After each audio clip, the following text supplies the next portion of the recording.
വെച്ചവനാണോ നീ? ആ പാവപ്പെട്ടവന് വേണ്ടി വീടുണ്ടാക്കി കൊടുത്തവനാണോ നീ? പാവപ്പെട്ട യതീമത്തായ പെൺകുട്ടിയെ കല്യാണം ചെയ്തയക്കുമ്പോ നിന്നെ കൊണ്ട് കഴിയുന്ന പവൻ കൊടുത്തവനാണോ നീ? 5 പവൻ കൊടുത്തവനാണോ നീ? 10 പവൻ കൊടുത്തവനാണോ നീ? ഇൽമു പഠിക്കുന്ന മുതഅല്ലിമീങ്ങള് അല്ലാ അവർ അല്ലാഹുവിന്റെ പ്രകാശമായ ഇൽമു പഠിക്കുകയാണ്. ആ ഇൽമു പഠിക്കുന്ന സമയത്ത് അതാ നിനക്ക് അല്ലാഹു തആല 3 മക്കളെ തന്നിട്ടുണ്ട്. ആ 3 മക്കൾക്ക് എല്ലാ ദിവസവും നീ അതാ 3 നേരം ഭക്ഷണം കൊടുക്കുകയാണ്. വീട്ടില് രാവിലെ നാസ്ത കൊടുക്കുന്നു, ഉച്ചക്ക് ചോറ് കൊടുക്കുന്നു, രാത്രി ഭക്ഷണം കൊടുക്കുന്നു. അപ്പോഴാണ് ഹിദായ എന്ന മഹത്തായ സ്ഥാപനം, ആ സ്ഥാപനത്തിൽ പഠിക്കുന്ന ഒരു കുട്ടിയെ നീ ഏറ്റെടുക്കുകയാണ്. നീ പറയാണ് എനിക്ക് അല്ലാഹു തആല 3 മക്കളെ തന്നിട്ടുണ്ട്, ആ കൂട്ടത്തിൽ ഒരു 4ാമത്തെ മകൻ എനിക്കിരിക്കട്ടെ. ഹിദായയിൽ പഠിക്കുന്ന മുതഅല്ലിം അവൻ എന്റെ 4ാമത്തെ മോനാണ്. ഞാനിവിടെ വന്നപ്പോ എനിക്ക് വലിയ സന്തോഷം തോന്നി. എന്താ സന്തോഷം അറിയോ? ഈ അടുത്ത് ഒരു ഉസ്താദ് എന്നെ ഫോൺ വിളിച്ചിട്ട് ചോദിച്ചു, ഉസ്താദെ എനിക്കൊരു നല്ലൊരു മഹല്ല് വേണം പള്ളിയിൽ സേവനം ചെയ്യാൻ. അപ്പൊ ഞാൻ ചോദിച്ചു, അതിനിപ്പോ നിങ്ങൾ ഉള്ള മഹല്ലിൽ നിന്ന് ഒഴിവായോ? ഇല്ല, ഒഴിവാകുന്ന മട്ടത്തിലാ ഞാൻ ഉള്ളത്. അപ്പൊ ഞാൻ ചോദിച്ചു, എന്താ കാരണം? സാധാരണഗതിയിൽ from 1 Ramadan to another 1 Ramadan, അങ്ങനെയാണല്ലോ ഉസ്താദുമാര് സാധാരണഗതിയിൽ പള്ളിയിൽ നിന്ന് ഒഴിവാകുന്ന സമയം. അതാ ഒരു റമദാൻ മുതൽ അടുത്ത റമദാൻ. അപ്പൊ പിന്നെ റമദാൻ കഴിഞ്ഞിട്ട് പെരുന്നാൾ നിസ്കാരം കഴിഞ്ഞിട്ട് കൊടുക്കേണ്ട ശമ്പളവും പെരുന്നാളിന്റെ പ്രത്യേകിച്ച് ആ ഒരു കൊടുക്കലുണ്ടെങ്കിൽ, അങ്ങനെ ഇവിടെ ഉണ്ടോന്ന് എനിക്കറിയില്ല കേട്ടോ, ഉണ്ടാവാനാ സാധ്യത. അള്ളാഹു വലിയ ബർക്കത്ത് ചെയ്യട്ടെ. അതൊക്കെ കൊടുത്തിട്ട് സന്തോഷത്തോടെ പറഞ്ഞേക്കും. ആ പറഞ്ഞേക്കുന്നതിൽ തന്നെ ചില ഒരുപാട് ആശയങ്ങളും മാനകളും ഉണ്ട്. ഞാൻ ഇപ്പൊ അതിലേക്ക് കടക്കുന്നില്ല. ഞാൻ പറഞ്ഞു തന്നത്, അപ്പൊ ഇയാളോട് ഇങ്ങനെ ചോദിക്കുമ്പോ ഇയാൾ പറയാണ്, അതിനുസ്താദെ നാട്ടുകാരൊക്കെ വളരെ നല്ലവരാ, പക്ഷേ ഭക്ഷണം വരുന്നത് മുഴുവനും ഹോട്ടലിൽ നിന്നാണ്, റെസ്റ്റോറന്റിൽ നിന്നാണ് ഭക്ഷണം വരിക. അപ്പൊ ഞാൻ കരുതി, ഞാൻ ചോദിച്ചപ്പോ വീടൊക്കെ പള്ളിന്ന് കുറെ ദൂരായിരിക്കും അല്ലേ, പള്ളിനടുത്ത് വീടില്ലായിരിക്കും, അതുകൊണ്ടായിരിക്കും. അങ്ങനെയൊന്നുമല്ല, അവിടുത്തെ ഉമ്മമാർക്കൊക്കെ മടിയാണ് പള്ളിത്തെ ഉസ്താദുമാർക്ക് ഭക്ഷണം തരാൻ. അപ്പൊ അതുകൊണ്ട് ഞാൻ ഒഴിഞ്ഞു പോവാണ്. ഈ ഹോട്ടൽ ഭക്ഷണമൊക്കെ കഴിഞ്ഞിട്ട് എനിക്ക് ഷുഗർ ഇല്ലായിരുന്നു, ഇപ്പൊ ഷുഗർ തുടങ്ങി. പ്രഷർ ഇല്ലായിരുന്നു, പ്രഷറും തുടങ്ങി. അതുപോലെ തന്നെ കൊളസ്ട്രോൾ ഇല്ലായിരുന്നു, കൊളസ്ട്രോളും തുടങ്ങി. ഇനി മറ്റുള്ളതൊന്നും വരുന്നതിന് മുമ്പ് ഞാൻ ഇവിടുന്ന് സലാമത്തായാൽ നല്ലതാണല്ലോ, കുറച്ചു കാലം കൂടി ജീവിക്കാലോ എന്ന് കരുതിയിട്ട് ഞാനങ്ങ് പോവാണ് ഉസ്താദേ. പക്ഷേ ഇവിടെ വന്ന് നോക്കുമ്പോ സുബ്ഹാനല്ലാഹ്, ഞാൻ ഈ സംഘാടകരോട് ചോദിച്ചു, നമ്മുടെ ഹിദായയിൽ പഠിക്കുന്ന മുതഅല്ലിമീങ്ങളുണ്ട്, ഈ മുതഅല്ലിമീങ്ങൾക്ക് ഭക്ഷണം എങ്ങനെയെന്ന് ചോദിച്ചു. കാരണം ഞാനും ഒരു ദർസ് നടത്തുന്ന ആളാ. എന്റെ ദർസിലും ഏകദേശം 30 മുതഅല്ലിമീങ്ങളുണ്ട്, 3 ഉസ്താദുമാരുണ്ട്. അപ്പൊ അവർക്കൊക്കെ ഭക്ഷണം കൊടുക്കുന്നത് അവിടുത്തെ ഉമ്മമാരല്ല, നമ്മൾ തന്നെ ക്യാന്റീനിൽ ഭക്ഷണം കൊടുക്കുക. അപ്പൊ ഞാൻ ഇവിടെ വന്ന് ചോദിച്ചപ്പോ, നമ്മൾ ഇബ്രാഹിം മാസ്റ്ററോടും ഫിറോസ് ഹാജി ഉസ്താദിനോടൊക്കെ ഞാൻ ചോദിച്ചപ്പോ സുബ്ഹാനല്ലാഹ് അവരിങ്ങനെ പറയുമ്പോ ഞാൻ വല്ലാത്ത അത്ഭുതപ്പെട്ടു പോയി. ഞാനിപ്പോ ആശിച്ചു പോയി, ഈ ഉമ്മമാരെങ്കിലും ഞാൻ ദർസ് നടത്തുന്ന ആ ഭാഗത്തുണ്ടായിരുന്നെങ്കിൽ എത്ര ഒരു സന്തോഷമായിരുന്നു. കാരണം എന്താ, ഓരോ കുട്ടിക്കും ഉമ്മമാര് ഭക്ഷണം ഉണ്ടാക്കി കൊടുക്കാം, വീട്ടിൽ ഭക്ഷണം ഉണ്ടാക്കി കൊടുക്കാൻ. ഉസ്താദുമാർക്കും വീട്ടിൽ നിന്ന് ഭക്ഷണം വരികയാണ്. അതത്ര ചെറിയ വിഷയമല്ല. ഉമ്മമാരെ,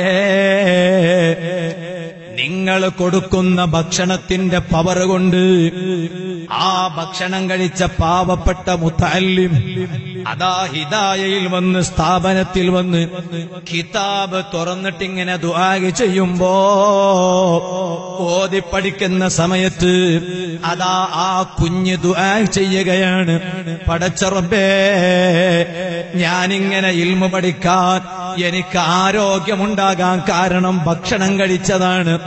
ആ ഭക്ഷണം തന്നത് ഇന്നാൾ എന്ന ഉമ്മയാണ്. ആ ഉമ്മാക്ക് നീ ആഫിയത്ത് കൊടുക്കണേ അല്ലാ. ആ ഇൽമു പഠിക്കുന്ന മുതഅല്ലിം അങ്ങ് ദുആ ചെയ്യുമ്പോ, ഉമ്മമാരെ, ആ ദുആ അല്ലാഹ് തട്ടിക്കളയൂല. കാരണം റഹ്മത്തിന്റെ മലക്കുകൾ വരെ അതാ സന്തോഷത്തോടെ ചിറക് താഴ്ത്തി കൊടുക്കുന്ന വിഭാഗമാണ് മുതഅല്ലിമീങ്ങൾ കേട്ടോ. പോരാ, ഞാനിപ്പോ ഓർക്കുകയാണ്, ഉമ്മമാരെ നിങ്ങൾ വലിയ ഭാഗ്യവതിമാരാണ്. എന്തേ കാരണം? ഞാനിപ്പോ ഓർക്കുകയാണ്, ഞാനിപ്പോ നിങ്ങളെ കണ്ണവത്ത് വന്ന് വാല് പറയാണ്. ഈ വാല് പറയുന്ന സമയത്ത് അതാ ഞാൻ മുത്തല്ലിമായി ഓതി പഠിച്ചുകൊണ്ടിരുന്ന കാലമുണ്ടായിരുന്നു. കുറച്ചു കാലം നമ്മുടെ കർണാടക സ്റ്റേറ്റിൽ തന്നെ ഞാനതാ ഒരു പള്ളിയിൽ മുത്തല്ലിമായി ഓതി പഠിച്ചു. അന്ന് എനിക്ക് ഭക്ഷണം തന്ന വീട്ടുകാരുണ്ടായിരുന്നു. അത് കഴിഞ്ഞ് ഞാനതാ കേരളത്തിൽ ഇൽമു പഠിക്കാൻ വന്നു. മലപ്പുറം ജില്ലയിൽ മമ്പുറം എന്ന മഹത്തായ പ്രദേശമുണ്ട്. അതിന്റെ തൊട്ടടുത്ത പ്രദേശമാണ് ചെമ്മാട്. ആ ചെമ്മാട് ടൗൺ സുന്നി മസ്ജിദിൽ ഞാൻ മുത്തല്ലിമായി ഓതി പഠിച്ചിരുന്നു. ആദരണീയരായ ശൈഖുന മുഹിയുസുന്ന പൊന്മള ഉസ്താദ്, അല്ലാഹു അവിടുത്തെ കരങ്ങൾക്ക് ശക്തി പകർന്നു കൊടുക്കട്ടെ. ഉസ്താദിന്റെ ദർസിൽ ഞാൻ ഓതി പഠിക്കുന്ന സമയത്ത് അന്ന് എനിക്ക് ഭക്ഷണം തന്ന വീട്ടുകാരുണ്ടായിരുന്നു. ഞാൻ ഏതെല്ലാം സ്റ്റേജിൽ കയറി വാല് പറയുന്നുണ്ടോ, ആ വാല് പറയുന്ന സമയത്ത് എനിക്ക് ഭക്ഷണം തന്ന ആ ഉമ്മാനെയും ആ ഉപ്പാനെയും ആ വീട്ടുകാരെയും ഞാൻ മറക്കൂല.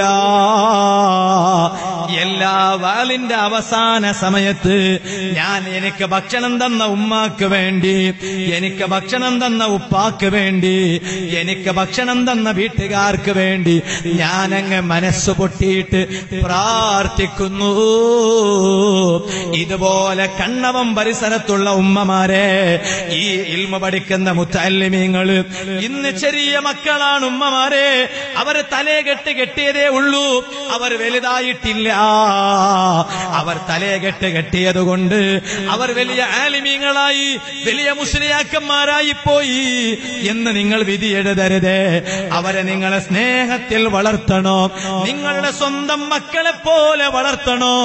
ആ ഇൽമു പഠിക്കുന്ന മുത്തല്ലിമീങ്ങള് അവർ പഠിച്ചിട്ട് വലുതായിട്ട് ഒരു പള്ളിയിൽ ഇമാമ നിൽക്കുമ്പോ, ഒരു മദ്രസയിൽ മക്കൾക്ക് പഠിപ്പിക്കുമ്പോ പോരാ, ഇതുപോലെ സ്റ്റേജിൽ കയറിയിട്ട് വാല് പറയുമ്പോ അല്ലാ അല്ലാ, ആ നിങ്ങൾ ഭക്ഷണം കൊടുത്ത് പോറ്റി വളർത്തിയ ആ റഹ്മത്തിന്റെ മലക്കുകൾ പോലും ചിറകി താഴ്ത്തിക്കൊടുത്ത ഈ മുത്തല്ലിമീങ്ങളായ മക്കളില്ലേ, അവിടുന്ന് കരങ്ങൾ ഉയർത്തിയിട്ട് അല്ലാഹുവോട് പ്രാർത്ഥിക്കുകയാണ്. പടച്ച റബ്ബേ, കണ്ണവത്ത് ഞാൻ ഓതി പഠിക്കുന്ന സമയത്ത് എനിക്ക് ഭക്ഷണം തന്ന ഉമ്മയുണ്ട്. ആ ഉമ്മ ഇപ്പൊ 6 അടി മണ്ണിന്റെ ചുവട്ടിലാണ്. എനിക്ക് ഭക്ഷണം തന്ന ഉപ്പയുണ്ട്. ആ ഉപ്പ ഇപ്പോൾ 6 അടി മണ്ണിന്റെ ചുവട്ടിലാണ്. ആ ഉമ്മാന്റെ ഖബറ് വെളിച്ചമാക്കണേ അല്ലാ, ആ ഉപ്പാന്റെ ഖബറ് സന്തോഷത്തിലാക്കണേ അല്ലാ. ആ കുട്ടി ചോദിച്ചാൽ ആ ഉപ്പയുടെയും ഉമ്മയുടെയും ഖബറ് വെളിച്ചമായി പോയി. എന്താ കാരണം അറിയോ? ഒരു നാട്ടിൽ ഒരു ദർസുണ്ടായാൽ, ഒരു നാട്ടിൽ ഒരു മുത്തല്ലിമുണ്ടായാൽ ആ നാട്ടുകാർക്ക് മുഴുവനും ബറക്കത്താണെന്ന് ഷഫീഉൽ വറ നബി മുഹമ്മദ് റസൂലുള്ളാഹി. പള്ളിക്കാട്ട് ഖബർസ്ഥാൻ, അവിടെ ഒരു പള്ളിക്കാട്ടിൽ പോയി ഒരു ഇൽമു പഠിക്കുന്ന മുത്തല്ലിം ആ പള്ളിക്കാട്ടിലങ്ങ് പോയിട്ട് ഒരു റൗണ്ട് അടിച്ചു വന്നാൽ അവിടെ യാസീൻ ഓതണമെന്നില്ല, ഫാത്തിഹ വിളിച്ച് ദുആ ചെയ്യണമെന്നില്ല. മറിച്ച് ഒരു റൗണ്ട് അടിച്ചു വന്നാൽ മതി. പള്ളിക്കാട്ടിൽ അങ്ങനെ പോയി ഒരു റൗണ്ട് അടിച്ചു വന്നു. ആ പള്ളിക്കാട്ടിൽ ഒന്ന് കാല് വെച്ചാൽ മതി, ഒന്ന് കാല് കുത്തിയാ മതി. ഹബീബായ തങ്ങൾ എന്താ പറഞ്ഞറിയോ? ഒരു ഇൽമു പഠിക്കുന്ന കുഞ്ഞുമോൻ ഒരു ഖബറിന്റെ അടുത്ത് പോയാൽ ആ ഖബറിൽ കിടക്കുന്ന ഖബറാളിയുടെ എല്ലാ പാപങ്ങൾ, അത് സമുദ്രത്തിലെ തിരമാലകൾക്ക് തുല്യമായ പാപങ്ങളാണെങ്കിലും അല്ലാഹു തആല പുറത്തു കൊടുക്കുമെന്ന് ഷഫീഉൽ വറ മുഹമ്മദുർ റസൂലുള്ളാഹി സല്ലല്ലാഹു അലൈഹി വസല്ലം. ആ ഇൽമു പഠിക്കുന്ന മുതഅല്ലിമീങ്ങളെ സ്നേഹിക്കണോ, ആ മക്കളെ നല്ല സന്തോഷത്തിൽ വളർത്തണോ. എന്തേ കാരണം?